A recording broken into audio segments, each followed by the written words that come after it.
Hi, everyone. Welcome to our next installment of Wonder Woman Wednesdays. And today, my guest is Christina Demetriades. Did I say that correctly?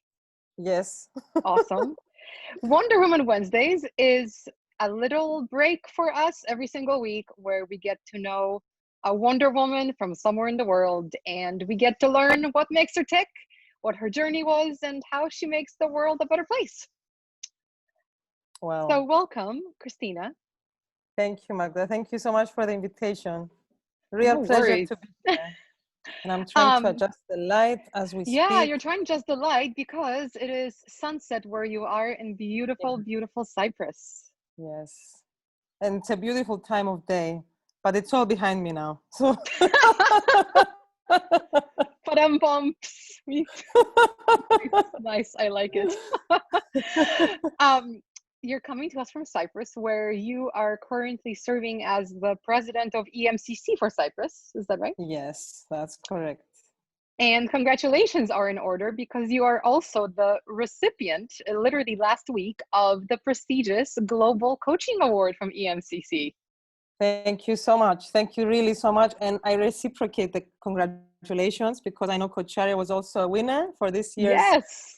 coaching award. The Global Coaching Award is a great honor. So well done and congratulations to you and your whole team. Thank you. Congratulations to all of us. Tap on the back and high five. High five. Oh dear. When I see that hand, I don't want to tap it. Yeah, my break. Yeah. I'm very fragile, believe it or not. Well, I'm Well, not. aren't we all? We Yeah, are fragile emotionally, I am Wonder too. Women. Yes, we are fragile Wonder Women. Christina, we will Yes. talk about the fragile Wonder Woman because with what's happening around the world, I've been reacting very strongly. That's one word for it. So we definitely have to talk about that, whether you like it or not. But until we get to that point, let's start at the beginning. Who are you? Oh, wow.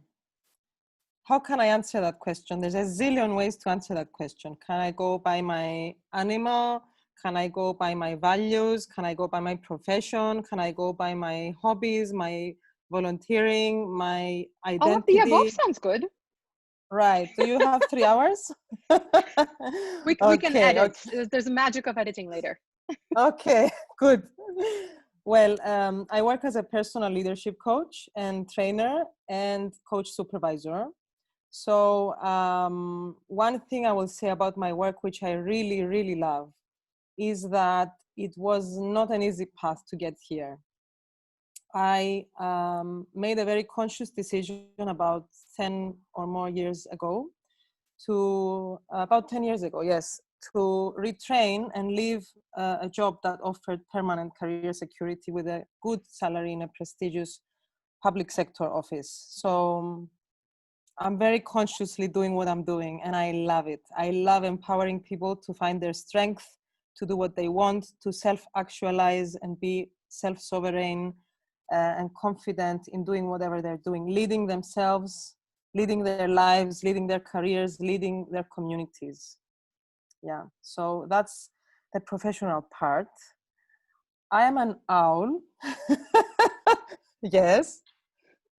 Look here, you can see on my mobile Cute. phone, on my earrings. No, I'm not that obsessive, but I do love owls because they they um, they symbolize wisdom and the power of the unknown, which is the night, the dark, and so on. And it's also a symbol of wisdom in ancient Greece. So I found out about it from a little young age, and I've been an owl since.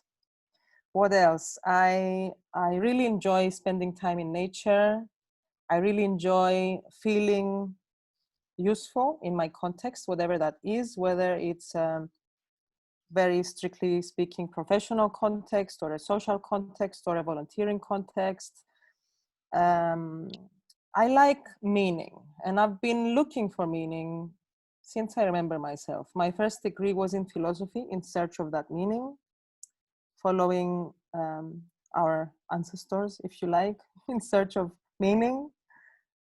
Yeah, and I learned in my philosophy, one of the things I learned that stuck with me all these years, well, not so long ago, but long ago enough, yes, was that context defines meaning. Mm. So it is the context you find yourself in which gives value and meaning to whatever you're doing. So this meaning for me, for example, because I can give many examples, but for example, for me, because I'm from Cyprus and I grew up in a divided society, in a passive conflict, passive or overt at some points it was in my lifetime, but I didn't experience a war zone, thankfully. I hope I never will. I hope nobody ever will again in this world that we're living in. Well, it was important for me to explore that identity. So that led me to my second degree in international relations. I wanted to, explore, delve into this, what's called the Cyprus problem, and see, what does that mean for me? What does that mean for my identity in my specific context? Yes, I started talking about my education somehow.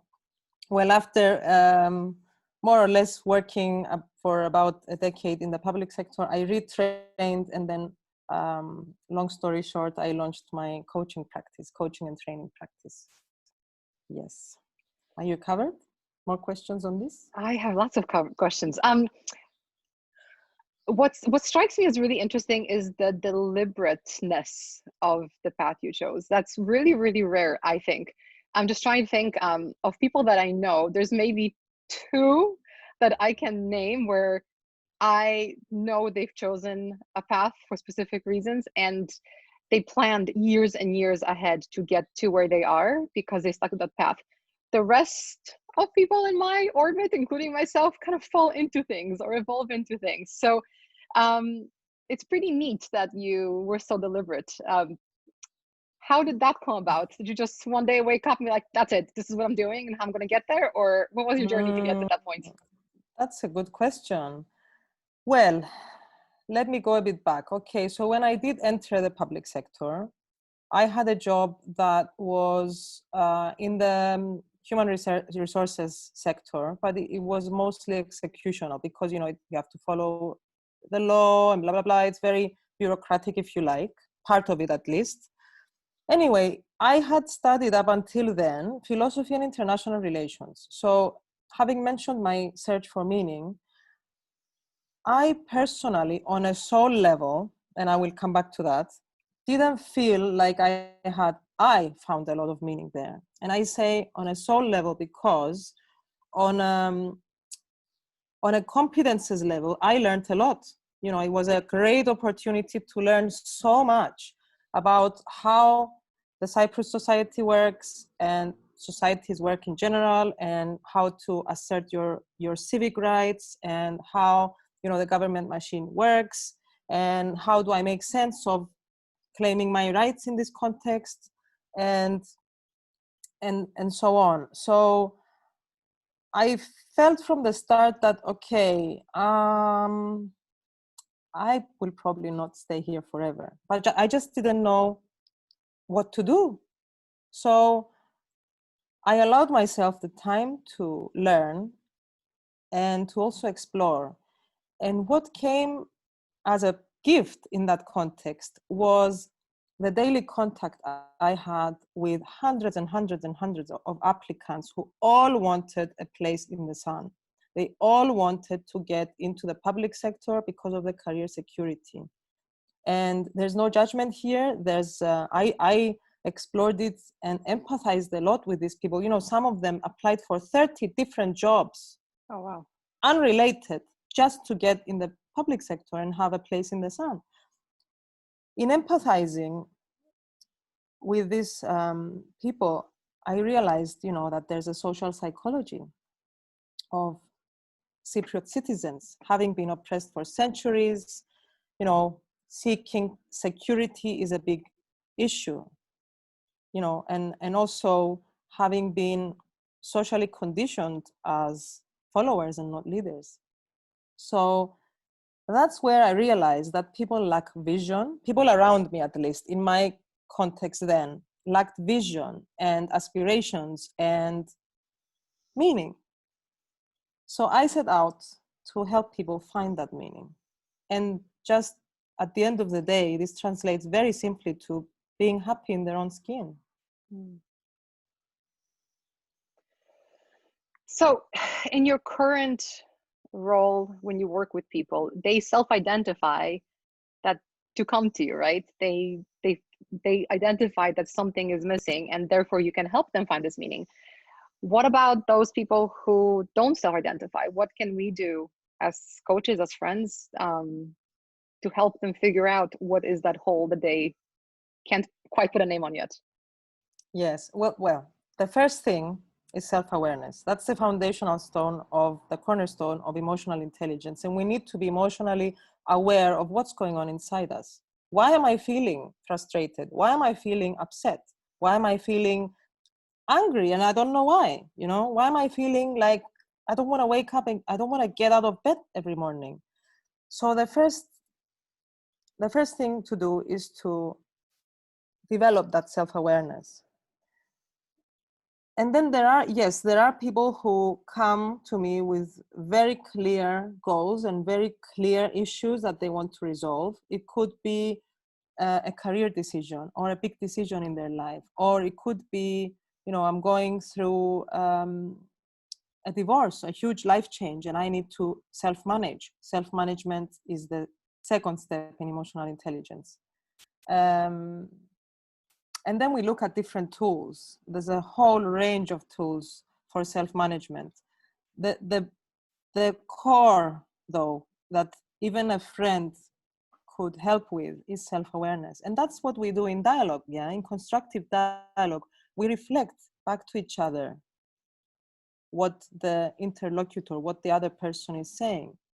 So in other words, if I understood correctly, you mean blah, blah, blah. Is this what you're saying? And then, even in that space, we can hear ourselves talking and realize things about ourselves. This is a very, very simple first step. There are, of course, people who come and they are completely confused, and they have every right to be.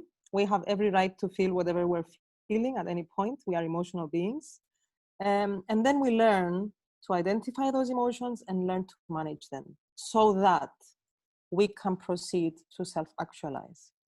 I say self-actualize, but if you think of Maslow's pyramid, it's the top, So to get there, you have a whole range of layers to transcend. And it means a different thing for different people, and it means a different thing for the same person at different points in their lives.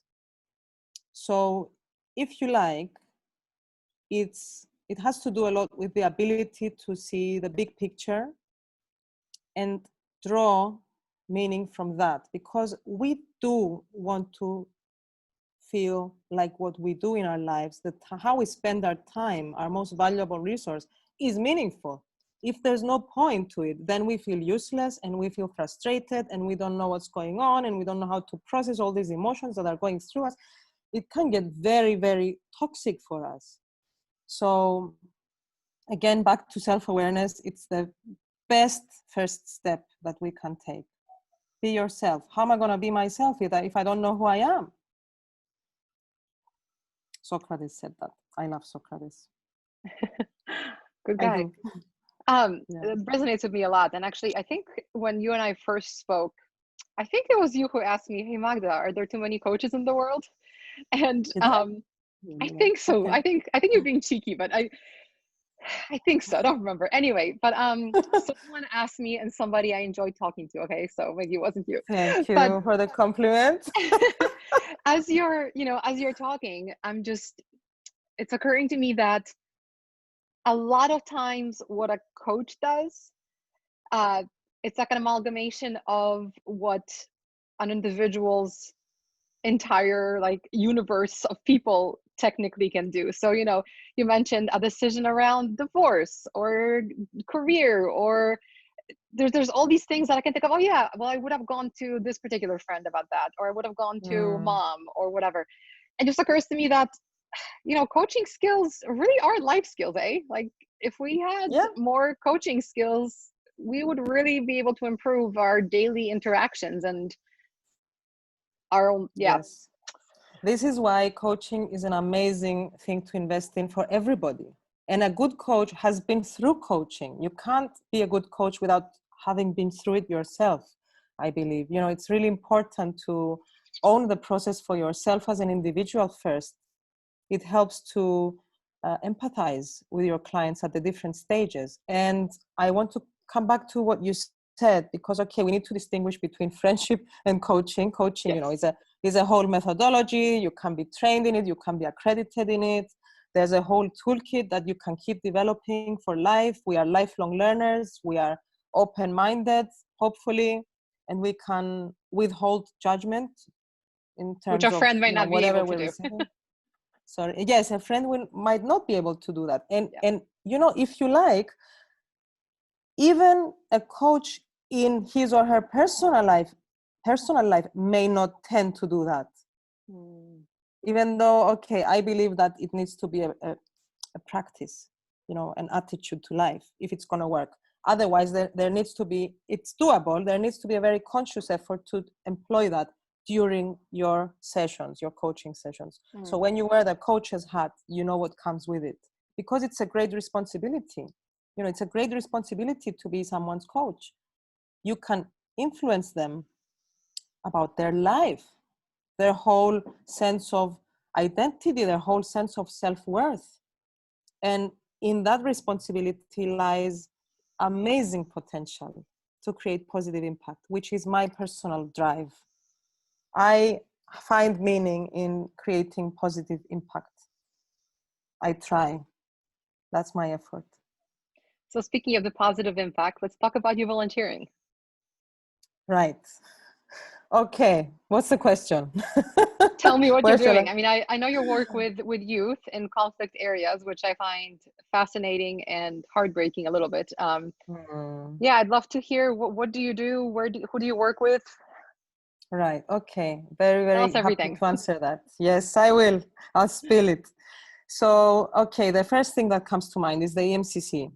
That's, you know, kind of how we met. So, I've been on the board of directors, yeah, at the EMCC Cyprus since its registration, the official registration in 2015 it happened, and then we became affiliated in 2017. So I've been on the board in different positions, and this year I was elected as president.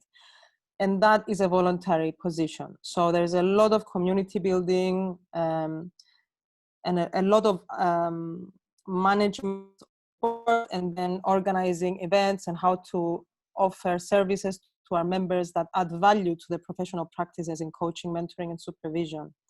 Parallel to that, I volunteer for the EMCC Council, the Global, and EMCC Global. I've recently joined the Global Work Group on Social Responsibility. And on that note, a beautiful colleague in Malaysia called Vimala Supian and I are co-leading a global solidarity project called Impact Before Income Solidarity Project Africa. There's a little video with a description on the EMCC LinkedIn page. And this aims to create positive impact in an NGO in Nigeria, Africa. The young members, it's with youth, you know, because you mentioned youth. In Nigeria, Africa, and then the potential is, and the hope is to expand that throughout the country and the continent. Speaking of youth, I'm also a proud volunteer of Friends Forever International, which is a USA-based NGO that focuses on youth leadership in conflict areas. So FFI, for short, has been active since 1986, not 1886, 1986, in Israel, Palestine, Ireland, Northern Ireland. They've done projects in America, Uganda, in Africa, Azerbaijan, Ukraine, and then we have a team in Cyprus. And I'm a very proud community leader. These people are sincere, authentic, and really inspiring. So whoever is interested to find out more, please type in ff.international and look at their recipe. The recipe is their acronym for their values for which they do stand. So that was very inspiring. And I had the opportunity to train with them a couple of years ago in America and observe and witness the change in young people. There was a group there from Israel Palestine, and it was only, you know, a part of the year-long program. It was the 2 weeks skills building phase in the middle of the whole year program, and the transformation was evident and really inspiring. Because, you know, whether it's overt conflict or passive conflict, like in Cyprus, kids are affected. We are affected. Like I said, you know, in my case, it drove me to explore this academically, you know, because it suits my personality or my strengths or talents or interests or whatever. Everyone is impacted in different ways. And this can be very disempowering. But if we find what disempowers us and work with it, then we can turn it around and enable us ourselves to be truly empowered through that.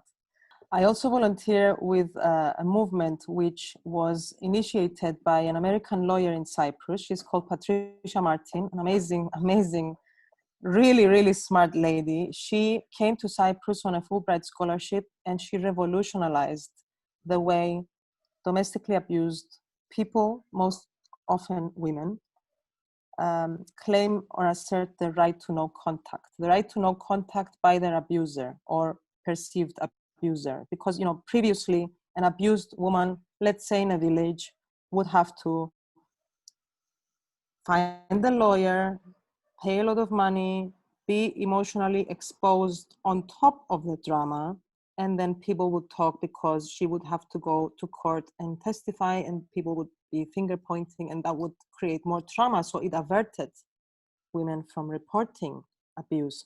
But, you know, Patricia came, and what she did was she created a simple A4 document which a woman can download from the website. It's owad-sci.com. If you Google OWAD, one woman at a time, you can find it. And it's translated in many languages actually by now. You can download this. And we'll add it to the notes of the video. Fantastic. And then you know, if I'm an abused woman, then I can take this to court myself, and this should safeguard me and my safety and maybe my children's safety. And this, we're talking about international human rights. So it's not just a Cyprus thing, it's an international thing. That's why it's been translated in many languages, and volunteers are still translating it in more languages as we speak. And the last, and a couple of things more. I started as a volunteer, and then I've been working with the Association of Historical Dialogue and Research, which is an NGO based in the UN buffer zone. This is the dividing line in Cyprus. And the project has been peace education in schools. So for kids from 6 to 18, we go to their schools, we do a peace education workshop, and then we bring them together, you know, the so-called enemies from both sides of the divide. We bring them together in the buffer zone for more peace education workshops. And every time I'm moved, every time I cry. I volunteered for 7 years at the Cyprus Youth Council in the pool of trainers. I left this year so that I gave my space to more people and younger people who want to get involved, but I still remain as a volunteer, happy volunteer for the Cyprus Youth Council. Cyprus Youth Council is an umbrella NGO for all the youth organizations in Cyprus. And the last thing I'm going to mention, I'm not a very active member, but I'm proud to be involved with a movement called Mother Flower, which was initiated by a young person, a Slovakian person, and it deals with our ecological conscience. And there's a lot of activities like beach cleanings and city cleanings, and in Slovakia they do educational activities in schools with kids. Mm-hmm. So to sum it up, I care about people and about the planet, the beautiful planet that we are not respecting enough. Yeah. Yes. I care about people on the planet, but I don't do nearly as much as you do. So what drives you to do all these things? I'm going to go back to meaning. My drive is meaning. And for me, my meaning is creating positive impact. So it could be, you know, a phone call from someone who's in despair and can't hire me, but needs a compassionate ear in that moment. It could be vulnerable groups that I purposefully choose to work with. Like sometimes I work with asylum seekers apart from corporate managers. You know, I like working with different people because I really believe in diversity. And diversity is what actually makes us rich as a human collective. If we only realize that, then inclusion wouldn't even be an issue. Then equality wouldn't even be an issue. Then equity wouldn't even be an issue. So I'm trying to put my little part in this world and make my life a worthwhile journey. Worthwhile for me, of course. I mean, I'm the judge of myself at the end of the day, as we all are. And is it easy? Well, it's not easy, but it's very fulfilling. Sometimes it can be lonely, you know, because sometimes you feel like you're giving, and then nothing, or not nothing, not to be absolute, but not enough is coming back. But then, you know, over time, sometimes it takes a long time, you know, in terms of capacity building in NGOs or solidarity projects, but you do see the impact. So I'm very happy.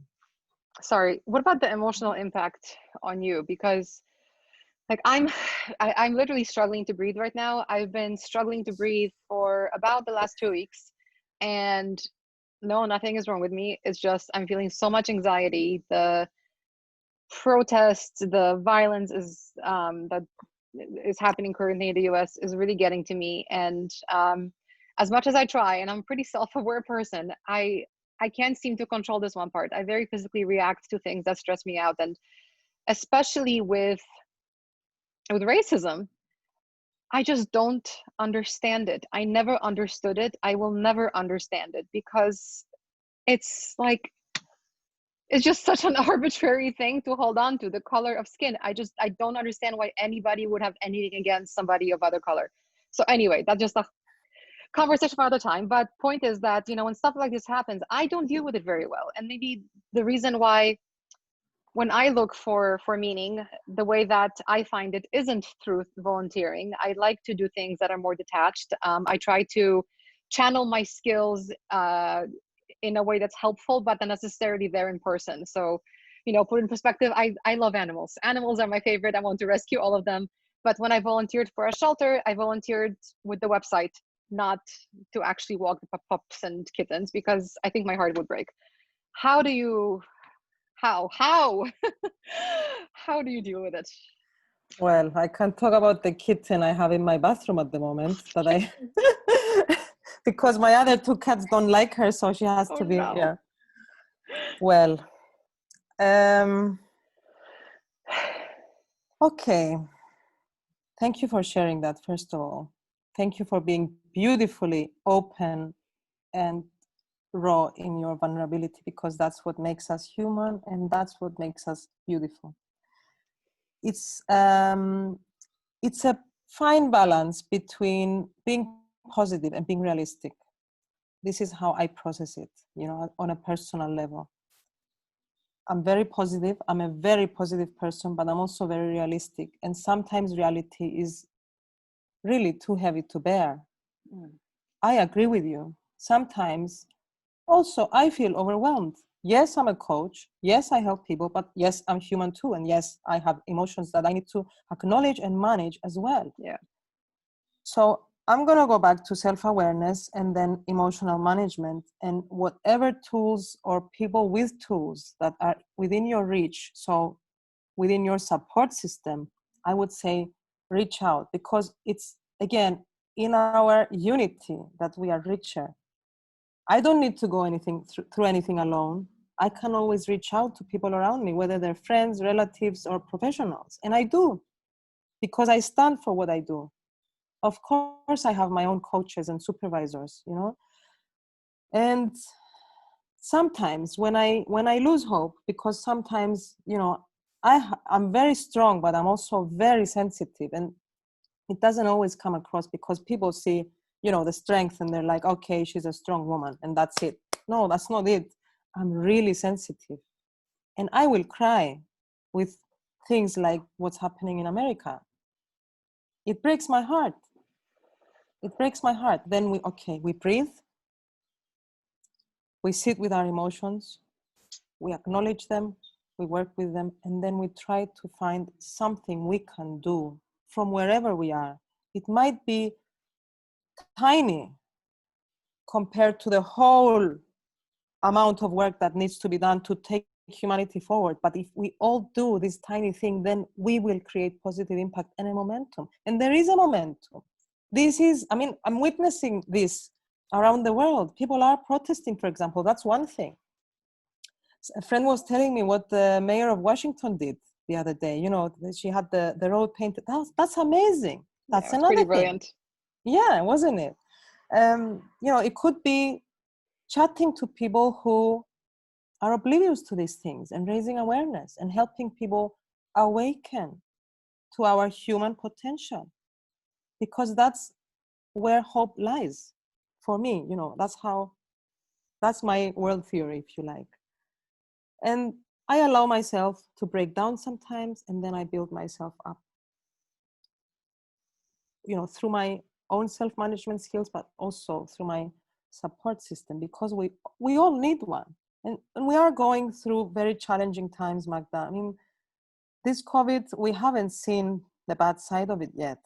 There's a financial crisis coming. The climate crisis is getting worse by the minute. And, we're like, okay, please wear a mask. Yeah, okay, I'm going to wear a mask, but it's not enough. And a really nice quote or motto that I don't know, this has been with me for years and years. I don't remember where I heard it or read it. The micro is in the macro, and the macro is in the micro. In other words, simple words, the big is in the small, and the small is in the big. So whether you're doing something on a small scale in your local context, or whether you're doing something massive on a global level, you're still doing a good job. And I love the term glocal, which binds this together. When you're conscious locally, you're having a global impact. And when you're conscious globally, you're having lots of local impacts. And we are all that. So why not? Really, why not? I like it. More on this soon, but Kocharya is going to do something around this too. We're actually doing our annual event, and we've completely repivoted it, and it's going to now be called Awake, Aware, Arise. So, I love it. I think you'll be involved in that. Something tells me you're going to be a speaker. Thank you. I would love to. Yeah, we need to. I like the concept of global. Every little thing does matter. So don't get downtrodden if you're like, well, I started eating less meat. I'm more plant-based, and I'm not wasting as much in the trash. Yes, it matters. It adds up. So keep doing it. Good job, you. Yes, exactly. Every little counts. Every little thing counts. And for sustainable change, okay, how many drastic things can we do and realistically sustain them? It's safer to take smaller and solid steps in our lives. We know that we can repeat and continue doing. Yeah, I agree. Exactly. Thank you, Christina. That's great advice. And maybe let's wrap up with one last question. For people who are searching for meaning, who have not taken that one first step, what should they do once they finish this news conversation? What's the one thing they can do to take a step towards finding their own meaning? Okay, very simple. Go to the mirror, say hi, your name, how are you feeling, and smile. Be there for yourself and listen. We don't listen enough. Most of the time, we talk to be heard. We don't want to listen back, So give yourself attention.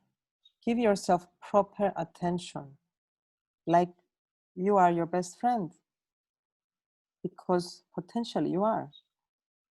I'm not saying it's easy or simple. It might even feel funny or ridiculous. First time I did that in front of a mirror, I burst out laughing. And then the third time I did it, I was crying. keep talking there. There's gonna be answers, and there's gonna be a friend. Thank you, Christina. I will do all that. And My thank you for your pleasure. time today. And thank you for all the volunteering that you do, all the work and inspiration that you do. And congrats again on the amazing award. It's truly deserved. Thank you so much for your kind words, Magda. It's always such a pleasure to talk to you. And I look forward to more. Congratulations to you again. And thank you for your amazing impact, global and local and local. Local and global All and local. I together. love it. Love it, love it, love it. Thank you so Wonderful. much, Christina. And to our audience, thanks for watching. Thanks for listening. And we'll see you here next week. Thank you so much. Take care. Bye-bye.